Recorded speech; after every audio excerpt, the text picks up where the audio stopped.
દવા લેવી પડે. હવે અમારી પાસે એવા લાખો પ્રસંગો છે કે 8 દિવસની માલત્યોર દવા હાવ 0-0 થઈ જાય. આના શરીરમાં એક પણ સુગરના લક્ષણો અથવા કોઈ જંતુ હોય નહીં. એટલે એને માટે આ નેચર સિસ્ટમ એક નહીં અનેક એના માટે આવશે એનીમાં જે છે તે આવો પ્લાસ્ટિકનો ડબ્બો આવશે અને આની માટે સાદું પાણી ભરવાનું છે. નળમાં જે સાદું પાણી આવે તે આપણે એમાં ભરવાનું છે. હવે આ ન ગમે બધાને એવી વસ્તુ છે, પણ આ અકુદરતી આપણે ખાધું છે એટલે અકુદરતી રીતે કાઢવાનું. ઝેરને મારે કાંટાને કાઢે એમ આપણે ખાધું ત્યારે કોઈ દી વિચાર કર્યો નથી કે આ કેમ બહાર નીકળશે, અને બહાર નથી નીકળતું એની અંદર બધું લોક થઈ જાય છે, જામી જાય છે, એસિડ થાય છે અને રિવર્સ બાર હેઠળ આપણે ઓટકાર આવવા મળે, ડકાર આવવા મળે. આટલું આપણે ભરીએ છીએ કેપેસિટી બહાર, અને બધું અંદર દિવાલોમાં ચોંટી જાય છે. અને ચોંટી ગયા પછી એવી કોઈ વ્યવસ્થા સાયન્સ મેડિકલ પાસે નથી, અને આપણી પાસે કોઈ વ્યવસ્થા નથી કે ઉપરથી હાથ મારી અથવા નીચેથી સાઈડમાંથી કાઢીએ. તમે 2 થી 3 દિવસ બ્રશ ન ઘસો તો કેવું લાગે? 2-3 દિવસ બ્રશ ન ઘસી કેવું લાગે? બરાબર, વાસ આવવા મળે. અઠવાડિયું 15 દી નાહી નહીં તો કેવું લાગે? શરીરમાં વાસ. બેન પાણીનું માટલું 2 મહિના સાફ ન કરો તો કેવું લાગે? બેન કહેશો 2 મહિના પાણી માટલું સાફ ન કરો કેવું લાગે? ક્ષાર થઈ જાય, જંતુ પડી જાય. બરાબર, હમણાં ઘડીક 5 મિનિટ. તો હવે આપણું આ જે શરીર છે, આપણે કેટલા વર્ષથી આપણે પૂછીએ, આમ તો લગભગ બધા બપોરે પહોંચી ગયા છીએ. આ 2 ભાઈ છોડે 40 વર્ષથી આપણું આ માટલું સાફ કર્યું. નાખવાનું કેવું?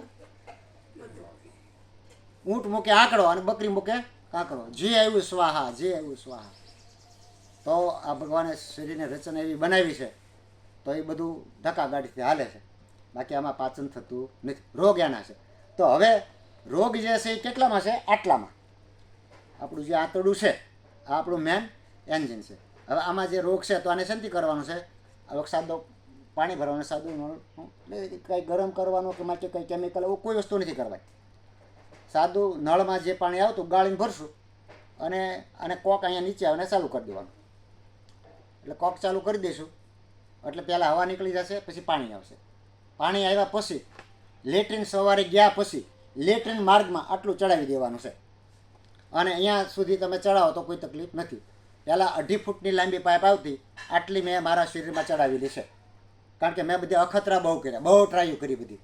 ઊંધા માથે હોતી ને એનીમાં લીધી છે. હાલતા ચાલતા દોડતા બહુ બધી ટ્રાયો કરી અને બહુ રિઝલ્ટ સારું મળ્યું. આવું બધાય કરવું એવું નથી, પણ મેં એની માટે મેં બહુ અખતરા કરેલા. અઠવાડિયું કર્યું એટલે એમ લાગ્યું શરીર હળવું થવા મળ્યું. અને પછી એવા પાછળ પડ્યા ને કે 35 કિલો વજન 90 દિવસમાં કમ્પ્લીટ કર્યા. રોગ બધા નીકળી ગયા. એટલે એનીમાં એટલું બધું અસરકારક આ વસ્તુ છે કે શરીર આખું સાફ. આમાં ચડાવ્યા પછી આપણે ઓમ નમઃ શિવાયના જાપ કરવાના છે, અથવા તમારા ઈષ્ટદેવ હોય, કુળદેવ હોય, જેને તમે માનતા હોય, જેની માથે ભરોસો હોય, આવા પ્રભુને યાદ કરવાનો. કારણ કે ઈશ્વરની કૃપાથી આટલો ટુકડો સાફ થાય, અને આ ટુકડો સાફ થાય એટલે બધા રોગ નીકળી જાય. જિસકા પેટ સફા ઇસકા રોગ દફા. બરાબર છે? એટલે એકદમ બહુ સીધું છે, સરળ છે. અને આમાં રીતુ બધી ઘણી છે. પહેલાં આપણે બેઠા લેવાનું છે. ઓલી બાજુ બતાવો ભાઈ વિડીયો. ઉપરનો જે ફોટો છે તેમાં આ રીતે બેઠા લેવાનું છે. 1 દિવસ 2 દિવસ. અને પછી નીચેનો ફોટો જે છે તે આ રીતે ચત્તા હોવાનું છે.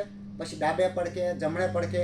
એટલે બેન જે પાણીનું માટલું સાફ કરે એમ સારે બાજુથી વિસળી અને આપણે કાઢી નાખવાનું છે.